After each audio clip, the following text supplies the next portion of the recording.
নমস্কার। বিশ্বের যত হরিভক্ত ভক্ত মায়েরা আছেন সবার তরণে মাথা রেখে একটু হরিসঙ্গীত করব। সে সঙ্গীতটা হচ্ছে দিগ্বিজয় গোসাইয়ের লেখা। এই দিগ্বিজয় গোসাই কে ছিলেন, কেমন করে তিনি গোসাই হলেন, সেই সম্বন্ধে সংক্ষিপ্ত আলোচনা থাকবে, আর তারই লেখা গান থাকবে। ভুল ত্রুটি হয়ে ক্ষমা করবেন। প্রথমেই তারই একটা গান গাইব ভৈরবী সুরে। আপনারা রসিকজনরা ঠিক শাসন করবেন। আমি এখন গানে দিতে যাচ্ছি।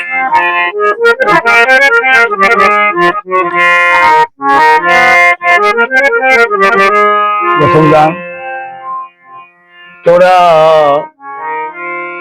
দেখে আয় রে প্রাণ সজনী, তোরা দেখে আয় রে প্রাণ সজনী,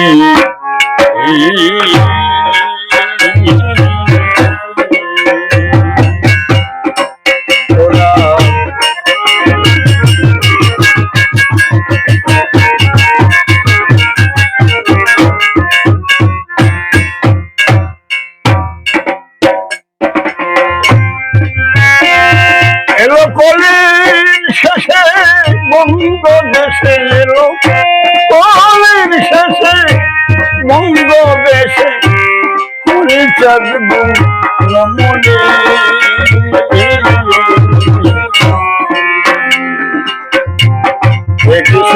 রে প্রাণ সজনী, তোরা দেশে প্রাণ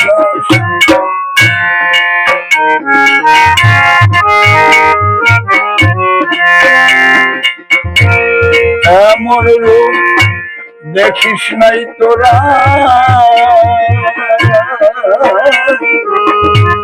দেখলে পর না যায় পাশরা, হায় রে এমন রূপ দেখিস নাই তোরা,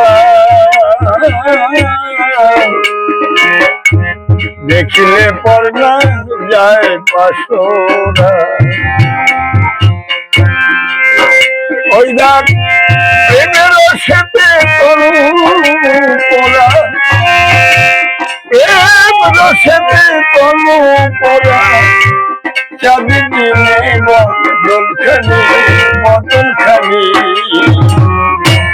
দেখে সে যায় প্রাণ সজনী,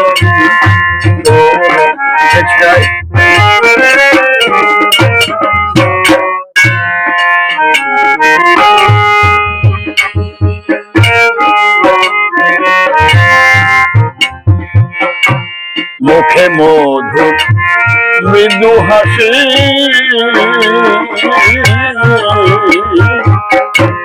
পদে লোটাই কটি শশী, আয় রে মুখে মধু মৃদু হাসি,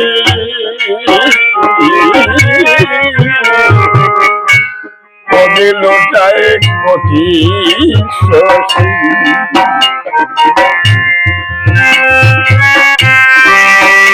ওই যে হৃদয়ে পশিল আসি, হৃদয়ে পশিল আসি, ওই যে হৃদয়ে পশিল আসি, মন হারাম এখানে কানে, দেখছে তোরা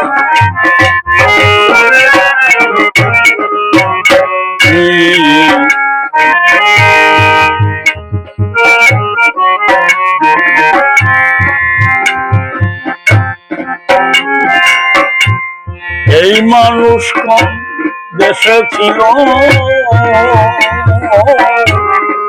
কেন ভাই হায় রে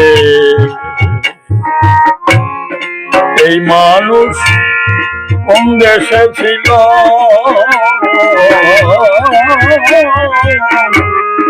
কেন বা এই দেশে এলো?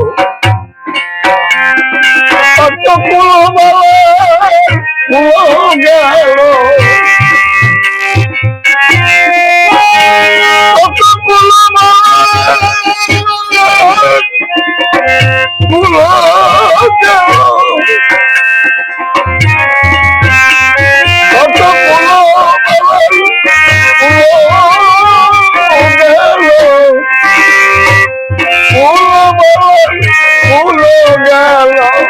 দেখে চাঁদে চাউনি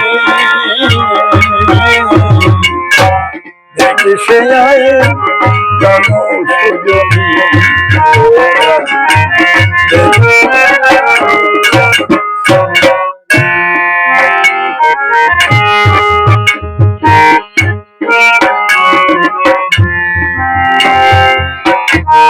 অশ্বিনী কয় ওরে দিগ্জয়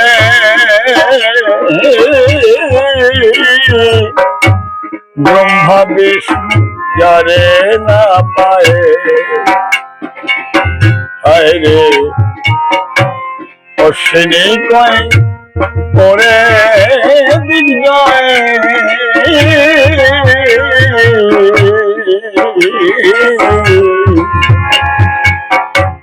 ব্রহ্মা বিষ্ণু যারে না পায়, সেই মানুষ এসেছে ধরায় যার, সেই মানুষ এসেছে ধরায়, সেই মানুষ এসেছে ধরায় লয়ে নামে চরণে, লয়ে হরি নামে চরণে দেখে সে আয় রে প্রাণ সজনী তোরা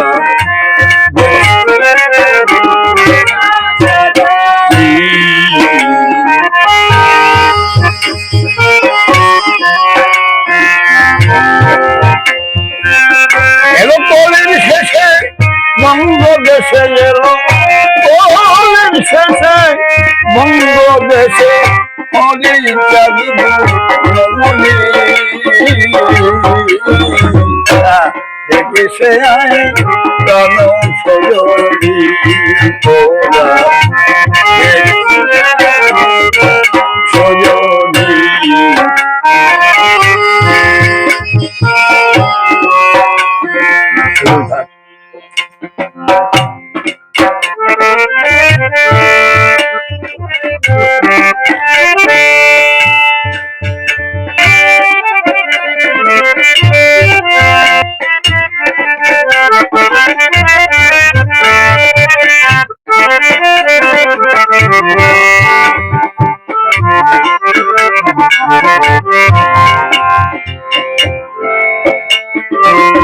যে গানখানা গাইলাম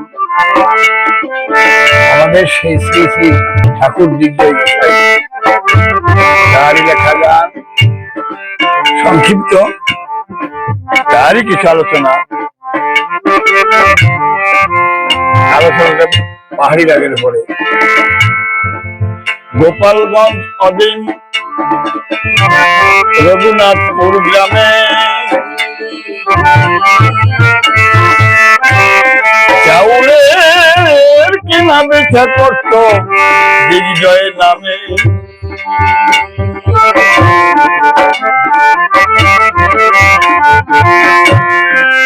প্রতি হাতে বাজারে সে করত চাউলের বেচা কেনা,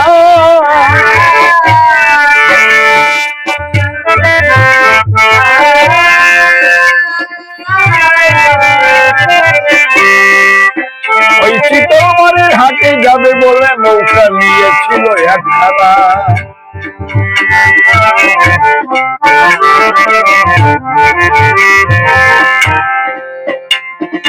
নৌকায় চাল পরিপূর্ণ করে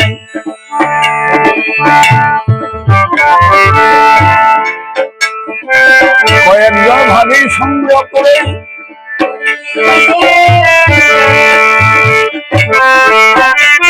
বিজয় বাবার যাত্রা করলো চিতলমারির উদ্দেশ্যে।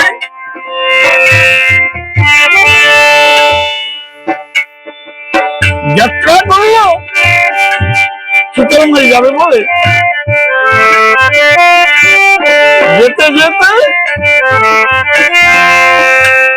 নৌকা নিয়ে ওই যে বড় বোনের কাটা কানে মুখে গেল। সন্ধ্যা আগত হলো, চারিদিকে মেঘ, নদীতে ভাটা লেগে গেছে। তাই ভাগিরা বলছে নদীতে জল পরিপূর্ণ, কিন্তু নৌকাখানা যে ছেকে যাচ্ছে। ব্যাপারী বললেন, এখন তো ভাটা লেগে গেছে, তাই তোদের কষ্ট হবে, নৌকাখানা পড়া দে, আমরা এখানে থাকি। ভোর রাত্রে জ্বর আসবে, তখন আমরা যাব। এই মনে করে নৌকা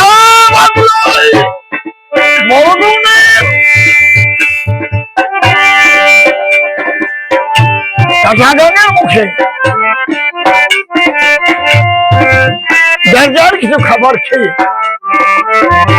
ওরা নৌকায় বিশ্রাম করছে, এমনকি ঘুমিয়ে যাচ্ছে। এদিকে আশ্চর্য ঘটনা আলোচনা করছি, শোনেন ভক্ত সুবিজনা। লক্ষ্মীখালীর গোপাল সাধু যিনি হরিভক্ত ছিলেন, তিনি গুরুচন্দ্রের এক নিষ্ঠা ভক্ত। গোপাল সাধু, অশ্বিনী, মহেশ, বিচরণ, পাশকরি, এমনি অনেক গোপাল সাধু মাঝে মাঝে দল ধরে ধরে ওরাকান্দি যায়। ওরাকান্দি যাবে বলে সাঙ্গুপাঙ্গ জোগাড় করে শ্রীধামের উদ্দেশ্যে যাত্রা করে। ঠিক ওই দিন রাত আসতে আসতে বিকালবেলা ভোর পড়ে গেছে। চারিদিকে মেঘের ঘন ঘটা আয়োজন। গোপাল সাধু মনে মনে চিন্তা করছে, চারিদিকে ব্যাংকও দেখা যায়, আর আজ তো যেতে পারবো না, তবে যাই গঙ্গাচরণা দাদার বাড়িতে যাই, দাদার সঙ্গে অনেকদিন দেখা হবে। শ্রীমৎ অশ্বিনী তিনি হচ্ছেন, সবাই তাকে কাঙাল অশ্বিনী বলে। মনে মনে ভাবছে দাদাকে অনেকদিন দেখি না, দাদার সঙ্গে একটু দেখা করে যায়। এই কথা মনে বনি গোপাল তখন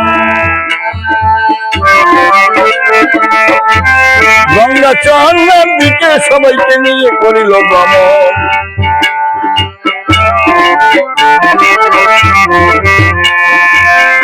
অশ্বিনের বাড়ি আসতে আসতে ওই সন্ধ্যা আগত হয়।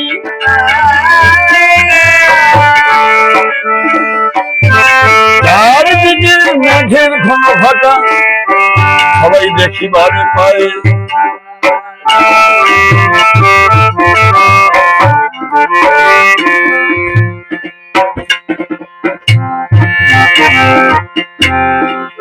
চারিদিকে মেঘ করেছে,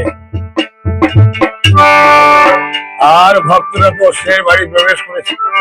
প্রবেশ করেই কীর্তন শুরু করেছে। এমন ভাবে কীর্তন গান দিচ্ছে, অশ্বিনী সবাইকে আলিঙ্গন করে ভক্ত বদল হই মস্তকে সর্বঙ্গে বন করছে, চোখের জলে ভাসছে। বাবার ভক্তরা আসছে আমার বাড়ি, এই কথা মনে করি সব ভক্তের চরণ সংগ্রহ করছে। কিন্তু চারিদিকে মেয়ে এলো এলো। ওরাকান্দি আমার গুরুচাঁদ গোসাই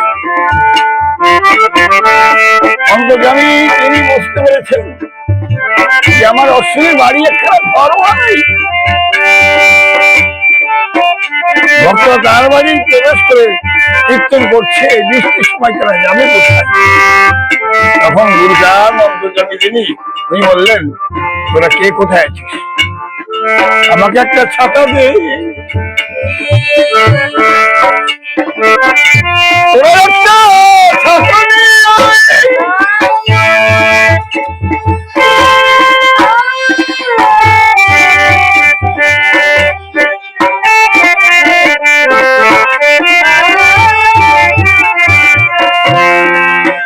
একজন ভক্ত দৌড়ে এসে ওই কথা শুনে গুরুচাঁদকে একটা ছাতা দিয়ে যায়।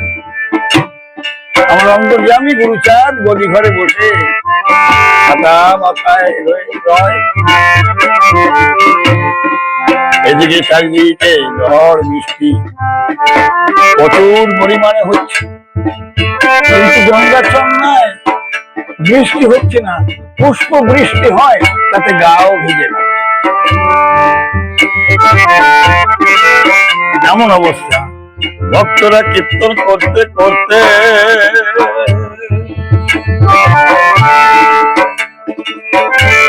সবাই যেন ওই অচৈতন্য হয়ে পড়েছে।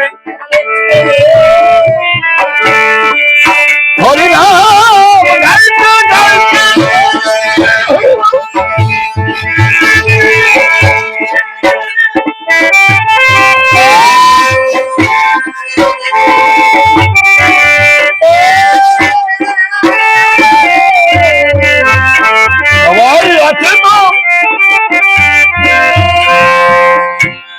অশ্বিনী মনে ভাবে তাই রাত 8-9টা বেজে গেছে।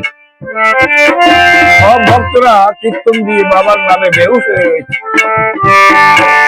এরা জাগরিত হয়ে তো ওদের একটু খাওয়ার প্রয়োজন, কিন্তু ভুটিরে তো এক মুষ্টি চাউল নেই,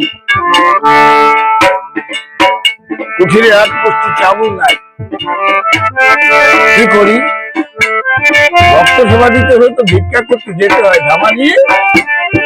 ধামাজি অশ্বিনী পাড়ায় গেছে ভিক্ষা করতে, ওই রাত 9টায়।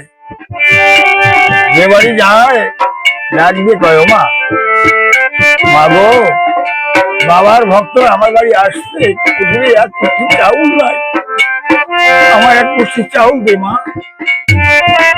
চারদিকে মেঘ, গঙ্গাচরণে তো বৃষ্টি নেই, কিন্তু মেঘের থই থই। সব মায়েরা বলল, সাধু চারিদিকে মেঘ আসছে, এত রাত্রে তুমি ভিক্ষায় আসছো, দেখো না যার যার কাজে আমরা ব্যস্ত আছি, এখন আমরা ভিক্ষা দেখতে তোমায় পারবো না। কোনো বাড়ি ভিক্ষা না পেয়ে ভক্ত অশ্বিনী ধামা নিয়ে ফিরলেন। বাড়িতে উঠতে পারেন? বাড়ি না উঠে বাড়ির পাশে কদলী বৃক্ষের তলায় ধামা মাথায় দিয়ে বসে যাচ্ছে। আর গুরুচাঁদ বলে যাচ্ছে, ঠাকুর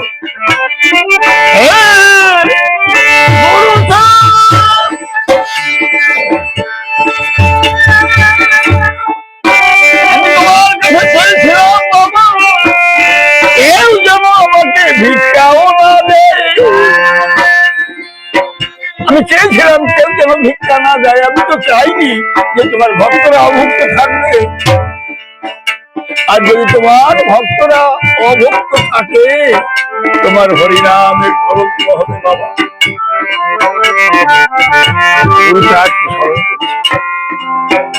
এদিকে আমার গুরুচাঁদ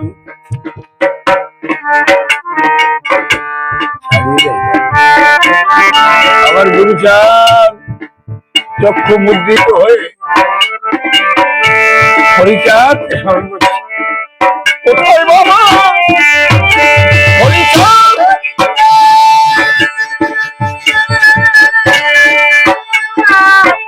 বিপদের কান্ডারি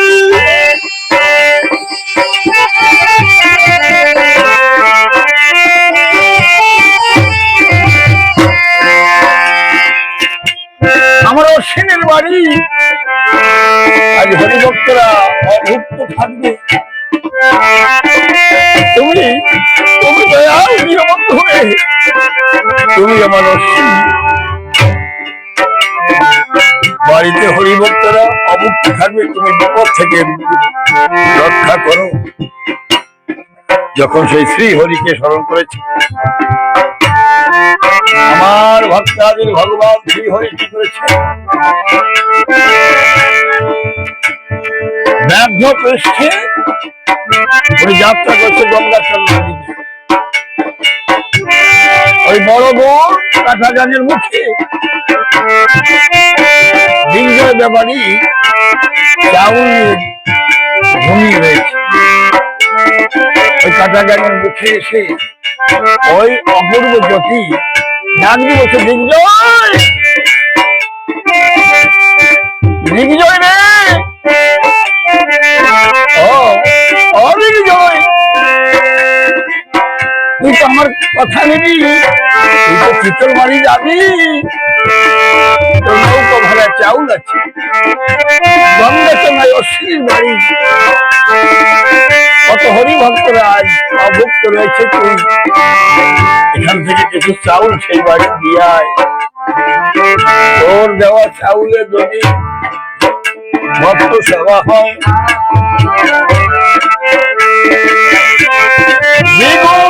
দ্বিগুণ লাভ হবে, আমি বললাম।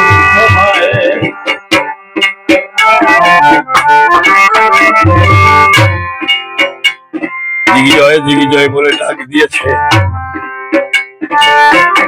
দিগ্বিজয় ব্যাপারী নৌকার মধ্যে ছিল, মাথা উঁচু করে যখন বাইরে তাকালো, দিগ্বিজয় দেখতে পায়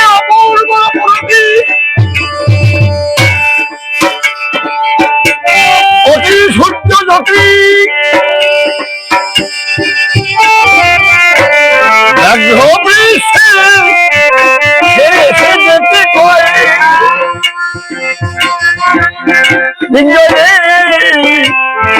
তুই দেখে পাস না ভয়, তুই যা কিছু চাউল নিয়ে গঙ্গাচল নাই আমার অশ্বিনীর বাড়ি, কত ভক্তরা অভুক্ত রয়েছে, তুই কিছু চাউল দিয়া, তোর দেওয়া চাউলে ভক্ত সেবা হলে জীবনে এমন লাভ কোনদিন হয় নাই, আর হবে না কোনকালে। যা, এই কথা বলে ওই অপূর্ব জ্যোতি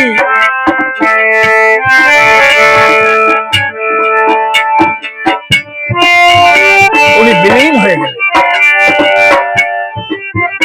দিগ্বিজয় গোসাই মনে মনে ভাবলেন, কি দেখলাম, আমি কি দেখলাম।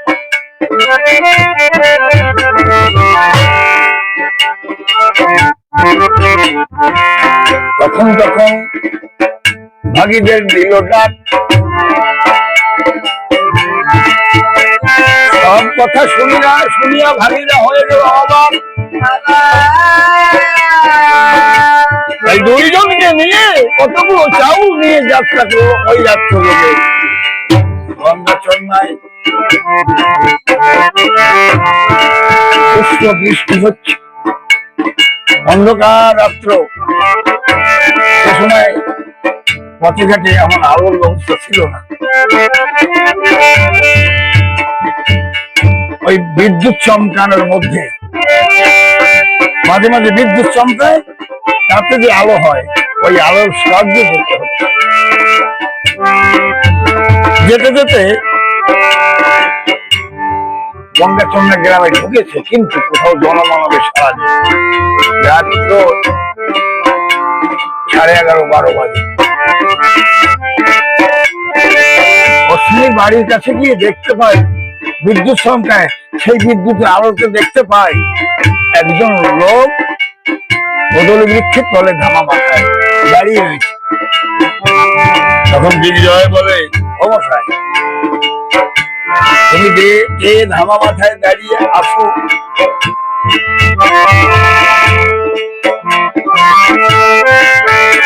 তুমি আমাদের কথা নেবে,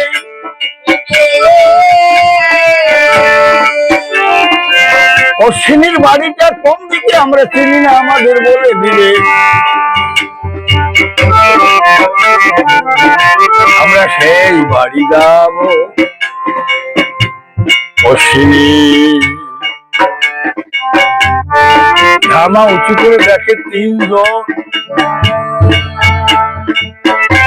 জল ভরা নয়ন ডেকে বসে গুরুধন একদল ভাই অভক্ত,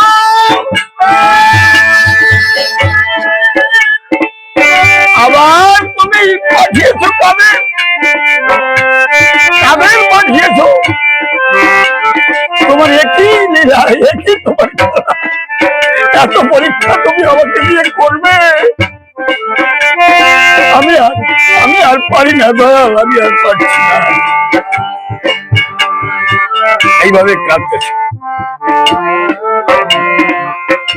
দিগ্বিজয় বলে, ও মশাই, তুমি কথা বলছো না, দাঁড়িয়ে রয়েছো? আমরা অশ্বিনীর বাড়ি যাবো, তার বাড়িতে নাকি হরি ভক্তরা অভুক্ত রয়েছে। আমরা সেই ভক্ত সেবার জন্য কিছু চাউল নিয়ে আসছি। তখন দিগ্বিজয়কে দেখে অশ্বিনী বলে, কে তোমরা? কারা কারা তোমরা চাউল নিয়ে আসছো? দিগ্বিজয় বলে, আমাদের বাড়ি রঘুনাথপুরে, শীতলমারি যাব বলে ওই কাটা গানের মুখে থাকি।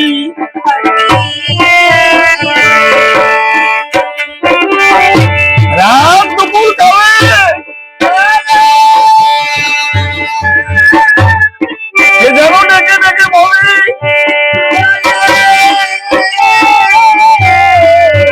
ওরে ওরে দিগ্বিজয় রে,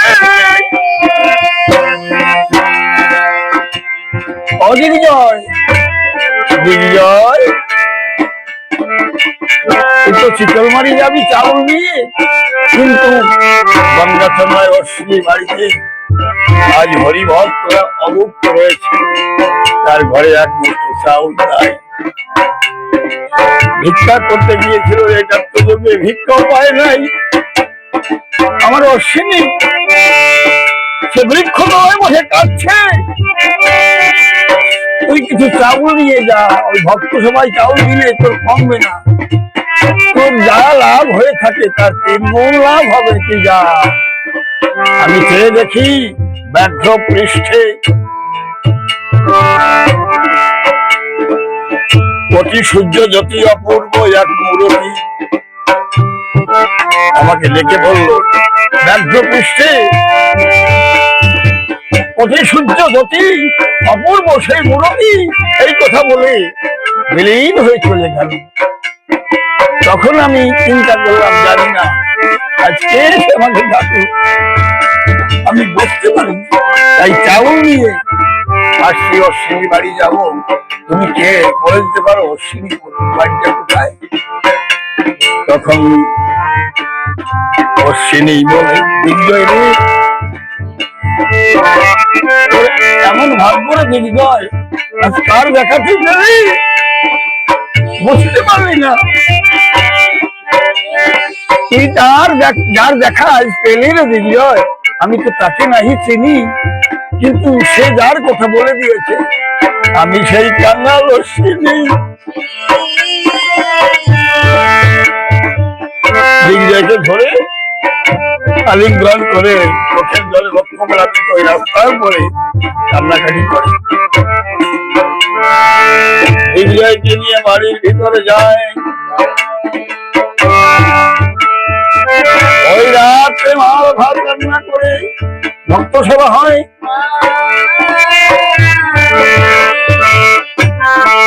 যখন রাত্রে প্রভাত হয়ে এলো, ভক্তরা ঘুম থেকে জাগরিত হয়ে আবার ঠাকুরের কীর্তন শুরু করল।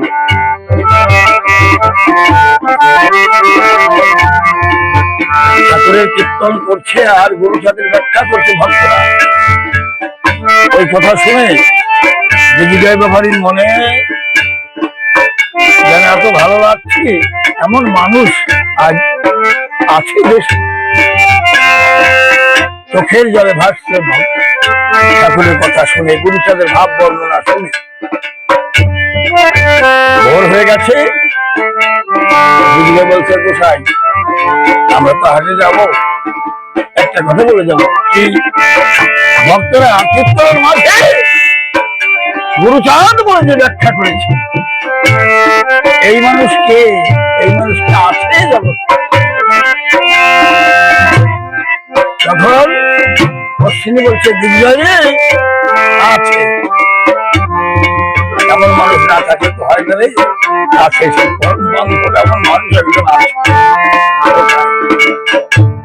সন্ধ্যা দিগ্বিজয় তুই আমার কথা নিবি, সেই সোনার মানুষ দেখতে চাই যদি একবার ওরাকাম দিলাবি।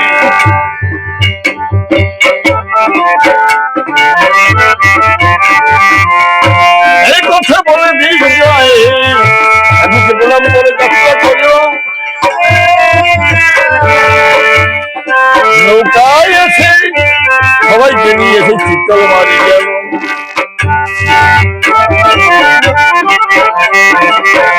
যাওয়ার সঙ্গে সঙ্গে এক দরে এক মাপে নৌকা খালি হলো, যত চাউল ছিল এক দরে বিক্রি হয়ে গেল।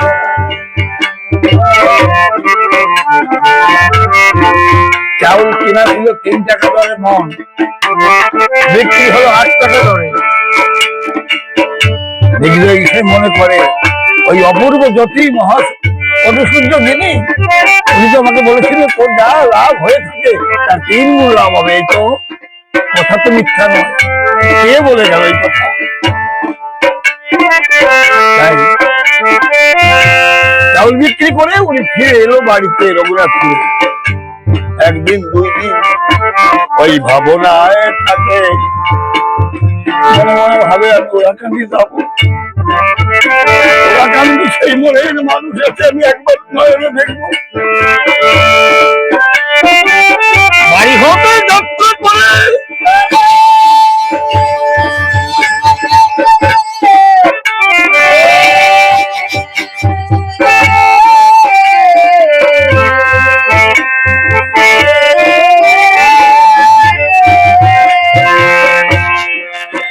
সেই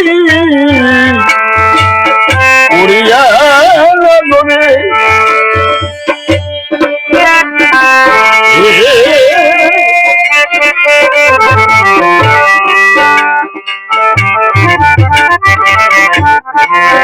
দিগ্বিজয় গোসাই সাঙ্গ যখন ওরাকান্দি যায়, সাঙ্গ বাঙ্গ নিয়ে গুরুচাঁদ গদি ঘরে বসা নয়। দিগ্বিজয় গোসাই ওই গদি ঘরে গিয়ে যখন দর্শন দিয়েছে, আগেই বলছে গুরুচাঁদ, ইহে দিগ্বিজয় রে বড় কষ্ট হয়েছে বাবা। কষ্ট তো একটু হবেই, এত রাত্রে অন্ধকার পথে চাউল নিয়ে যেতে বড় কষ্ট হয়েছিল, তাই না রে?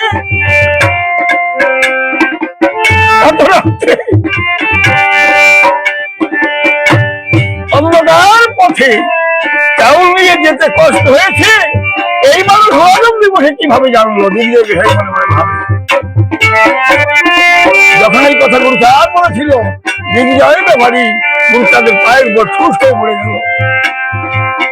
গুরুচাঁদ ধরে তুলল, দিগ্বিজয় রে যার জন্য তুই দর্শন পেলি, আমার ওই অশ্বিনী, ওই কানা অশ্বিনীকে তুই ভুলিস না। দিগ্বিজয় বলল বাবা আমি তো গোসাই কোনোদিন বলবো না, তবে আমার কথা কি? তখন গান গাইল, ও গুরুচাঁদ রে যেন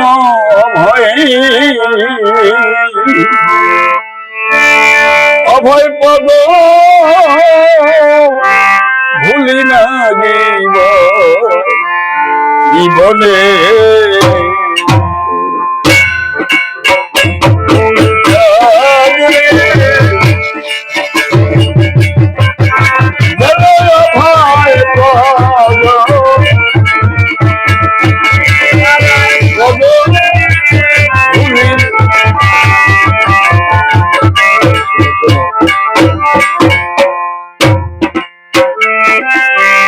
আমি যেখানে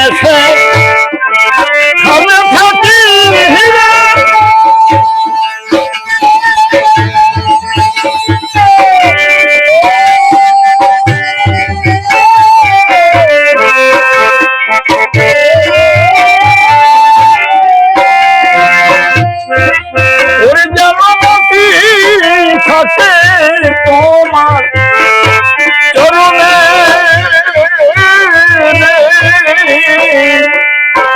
যেন ভয় পদ ভুলিয়া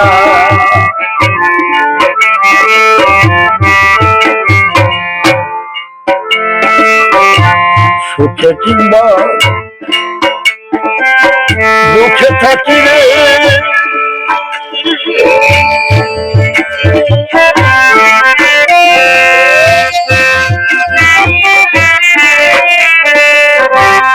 ওরে আমি বলি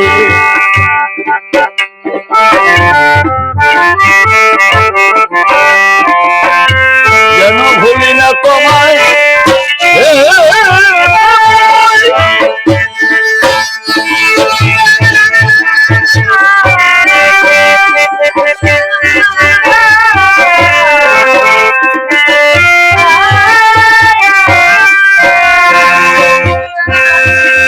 আমি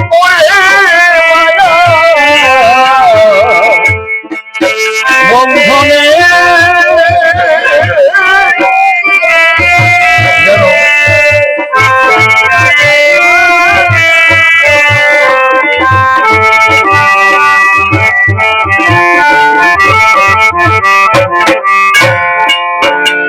আমি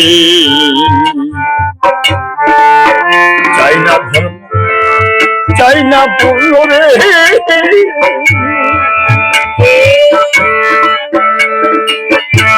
অদরে ঘন জল চাই না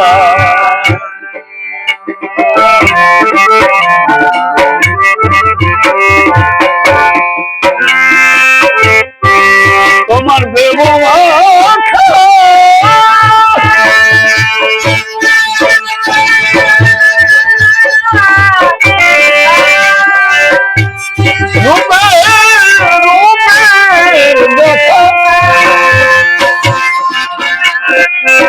আমি পাই গেল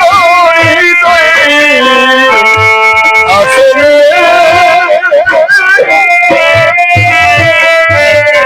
যেন ভাই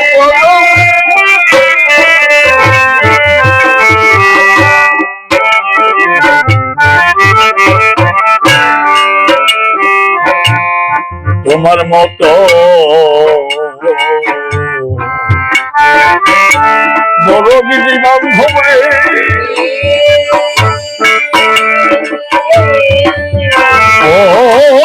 আমি পাবো কোনখানে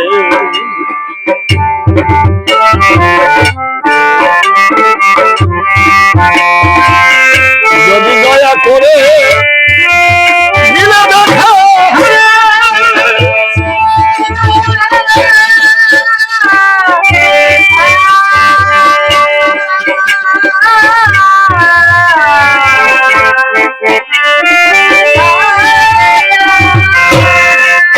ও তুমি ভাবি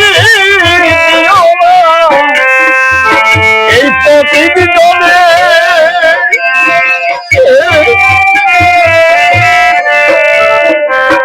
যেন ভাই পাব ভুলি না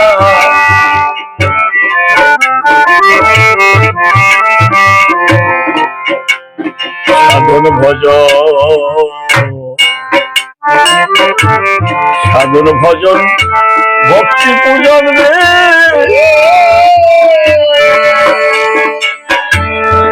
অদয়াল কিছুই জানি রে যেমন যাও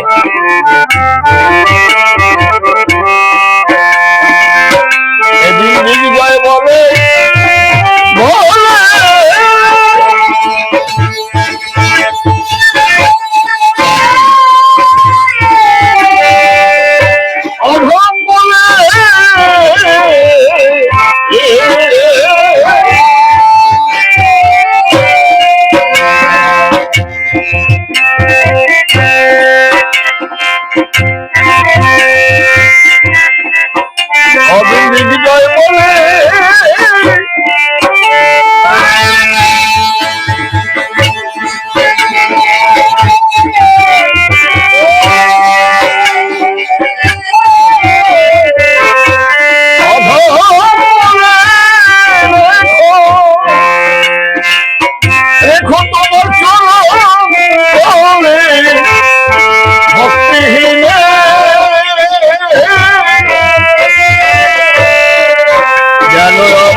গুরুচাঁদ বলে দিদিটাই তুই আমার কথা নিবি, যত দুঃখ কষ্ট আসুক না কেন তুই আমার অশ্বিনীকে না ভুলে যাবি। ঠাকুরকে প্রণাম করে বাড়ি ফিরে এলো, যেন মতিচ্ছন্ন ভাব, কারোর কাছে কিছু বলল কথা কম বলেন, তাই উনি মনে মনে সবকিছু পরিত্যাগ করে হরিদ্রে বেঁচে গেল। দিনের পরে দিন চলে যায়, এক এক করে দিগ্বিজয়কে নিয়ে সবাই হরিগুলো গায়। 22 গ্রামের লোক দিগ্বিজয়ের সাথে এখন হরিসভা হরিগুলো গান গায়। তাই সব ওনার যারা সঙ্গবন্ধ ছিল ওনাকে গোসাই বলে ডাকে। ছিল ব্যাপারী হরিদ্রে মেতে গিয়ে হয়ে গেল গোসাই, সবাই গোসাই বলে ডাকে। ব্যাপারী থেকে গোসাই উপাধি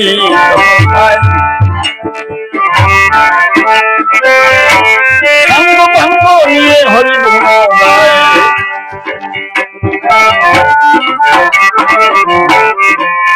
দলবল নিয়ে বরণীতে যায়, এইভাবে দিগ্বিজয় মাতিয়া রয়।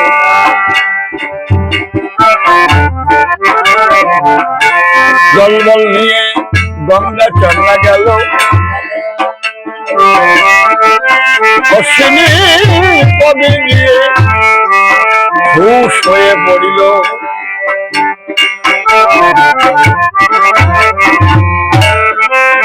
অশ্বিনী দিগ্বিজয়কে মুখে টেনে নেয়, বলে ওরে দিগ্বিজয় তুই পেলি সেই বড় ধন, আমি ভেলাম না।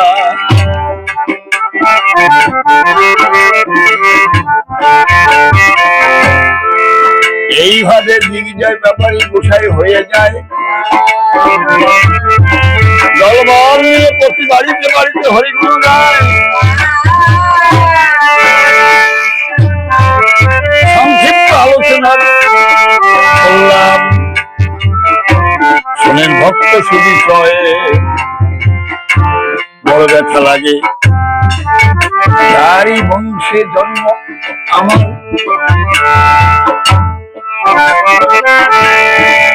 আমি সেই নামে নাম গাই। তার নামের কলঙ্ক যেন হয় না সব ভক্তের কাছে। আমি আশীর্বাদ চাই, যে দেশেতে যাই গান পরিবারে এই দিগ্বিজয় নামের কলঙ্ক যেন হয় না আমার দ্বারে।